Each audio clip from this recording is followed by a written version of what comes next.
بسم الله والصلاة والسلام على سيدنا محمد.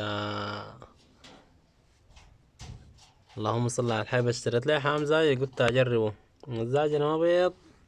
قمت حطيت له حبة جلاد بقى يحضن هسه شلت لي حمام يمني جبت منه حب. حطيت له هسه عند الزاجل. وده فرنسي رقاص فرنسي. كنا نغير من البلدي. وزعاره 25 15 10.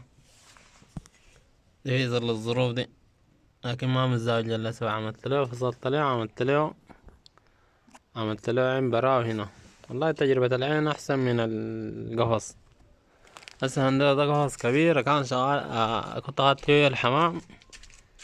وكانت الفروخ بتموت بالذات فروخ الزاجل. مرة مرض الكنكر ومرة ما الروشة قلبني. وهسه ده جوز اشتريته ما متأكد منه. سيدو قال الشقلباز ما اظنه كده. المهم شلته زاي منه. قلت لما اشوفه بالشبه الاتنين ذكور لكن متزوجات. وينفع برضو حمام تحضين. ما اظن هنا غايته متزوج ولا متزوج. لكن من انه لون ابيض والاتنين عندهم قرن او دبوس زي ما بقولوا. احتمال اهو يجيب قيمة لو عنده فروخ.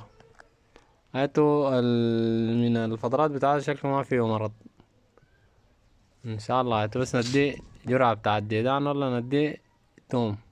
نجرب ان شاء الله يشتغل. هسه فصلت وراه وفصلت من حامل زينة. سماعي إلي وتكرر لي نفس المشكلة.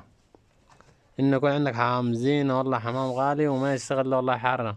والأحرى كمان إنه يكون عنده فروخ كل مرة يموت. هسه أنا قبل كده كان عندي زعجلي مات 5 ولا 4 فروخ له. كل مرة ينتج يموت كل مرة ينتج يموت. لما جنحت ذات والله من الحمام ذاته. والله تجربة فاشلة إنه تخط في قفص من غير ما تفحص ومن هناي. تجربة فاشلة. لكن هسه جربتها العيون دي إن شاء الله تنجح.